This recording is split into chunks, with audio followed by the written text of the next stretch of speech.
নমস্কাৰ বন্ধুসকল, পুৰুষসকলে যেনেকৈ নতুন নতুন পাৰ্টনাৰৰ লগত মিলন কৰিব খোজে, ঠিক সেইদৰে মহিলাসকলেও নতুন নতুন পাৰ্টনাৰৰ লগত মিলন কৰিব খোজে নেকি?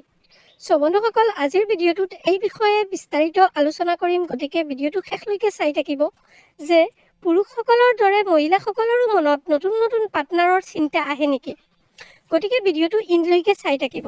তাৰ আগত এটা কথা কৈ দিওঁ, আপুনি যদি যৌন সমস্যাৰ যিকোনো কথা মোৰ লগত পাৰ্চনেলিভাৱে পাতিব খোজে বা তেনেকুৱা সমস্যাৰ সমাধান পাব খোজে, তেতিয়াহ'লে আপুনি মোৰ হোৱাটছএপত কণ্টেক্ট কৰি কথা পাতিব পাৰিব।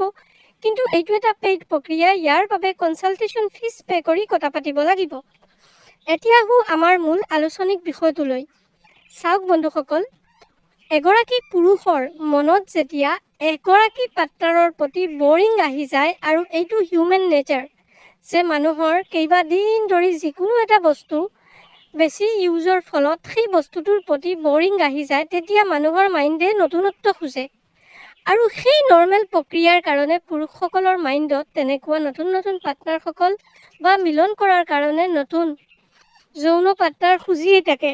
আৰু ইয়াৰ কাৰণে পুৰুষসকলে নতুন নতুন পাৰ্টনাৰ বিচাৰে বা বহুতে কৰেও। যিসকল পুৰুষে পইচা দি কৰা মহিলাসকলৰ লগত মিলন কৰে, তাৰ মাজত প্ৰায় 90% পুৰুষ বিবাহিত থাকে। সেইটোৱেই তাৰ আচল প্ৰমাণ। গতিকে এইটো এটা বৰ নৰ্মেল আৰু বেছিক এটা মানুহৰ বা হিউমেন নেচাৰ। সেইমতে মহিলাসকলৰো তেনেকুৱা হয় নেকি? আজিৰ কথাটোত সেইটোৱে পাতিম আমি।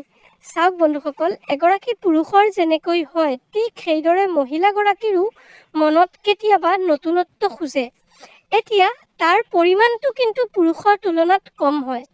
অৰ্থাৎ যদি 10জন পুৰুষৰ সেই বস্তুটো মনলৈ আহে, তেতিয়াহ'লে 5জন মহিলাৰহে আহিব। আৰু 5জন মহিলা নিজৰ ওৱান পাৰ্টনাৰৰ লগত ছেটিছফাই থাকিব বা তেখেতৰ মনত বেলেগ চিন্তাধাৰা নাহে। এতিয়া মহিলাসকলৰ ক্ষেত্ৰত সেই পৰিমাণটো কম, কিন্তু মহিলাৰ মনেও নতুনত্ব বিচাৰে। কাৰণ এজন পাৰ্টনাৰৰ লগত দীৰ্ঘ সময় ধৰি মিলন কৰাৰ পিছত তেতিয়া মনত সেই মিলন কৰাৰ যিটো সুখৰ টেণ্ডেঞ্চি, সেইটো কমি যায়। তেতিয়া সেই পাৰ্টনাৰে নতুনত্ব খোজে বা মহিলাসকলৰ মাইণ্ডেও নতুনত্ব খোজে। আৰু এইটো এটা স্বাভাৱিক হিউমেন নেচাৰ। গতিকে আশা কৰিছোঁ আপুনি গম পাইছে। আৰু এটা কথা হ'ল যে পুৰুষসকলৰ যিহেতু তেনেকুৱা হয় আৰু তেখেতসকলে সেইটো প্ৰকাশ কৰিব পাৰে, কিন্তু মহিলাসকলে সেই ক্ষেত্ৰত সেই বস্তুটো প্ৰকাশ কৰিব নোৱাৰে। তাৰ বহুতো ৰিজন আছে, যেনেকৈ সামাজিক প্ৰেছাৰ, সাংসাৰিক প্ৰেছাৰ, তাৰ উপৰিত মানুহে কি ক'ব, আৰু মহিলাসকলৰ মনত ভয় ভাৱনাটো কম্পেয়াৰ টু পুৰুষ বেছি থাকে, সেইটো নেচাৰেলি। সেইকাৰণে এগৰাকী পুৰুষে যেনেকৈ বস্তুটো প্ৰকাশ কৰিব পাৰিব বা তেখেতৰ মাইণ্ডৰ বিচৰা অনুযায়ী সেই বস্তুটো যেনেকৈ বিচাৰি ওলাব খুজিব, কিন্তু মহিলাৰ যদিও মনে বিচাৰে, তেখেতে সেই বস্তুবোৰৰ প্ৰতি চাই সেইটো প্ৰকাশ কৰিব নোৱাৰিব বা প্ৰকাশ নকৰিব।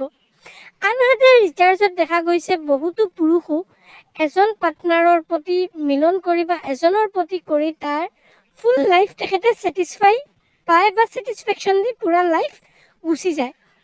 আশা কৰিছোঁ আপুনি কথাখিনি গম পাইছে যে কি কি কাৰণে মহিলাসকলৰো তেনেকুৱা মন যায় নে নাযায়, বা মহিলাসকলৰো মন যায় কিন্তু মহিলাসকলে সেইটো প্ৰকাশ কৰিব নোৱাৰে। আৰু চব মহিলাৰ নাযায়, কিছুমানৰহে যায়। আশা কৰিছোঁ আপোনালোকে ভিডিঅ'টো ইনফৰ্মেশ্যন পাইছে। যদি ভিডিঅ'টো ইনফৰ্মেটিভ বুলি ভাবিছে, তেতিয়াহ'লে ভিডিঅ'টো লাইক কৰিব, শ্বেয়াৰ কৰিব। ইউটিউবত চালে চেনেলটো ছাবস্ক্ৰাইব কৰা নেপাহৰিব, কাৰণ এনেকুৱা ইনফৰ্মেশ্যন আমাৰ চেনেলত পাই থাকিব। আৰু ফেচবুকত চালে পেজটো ফ'ল' কৰি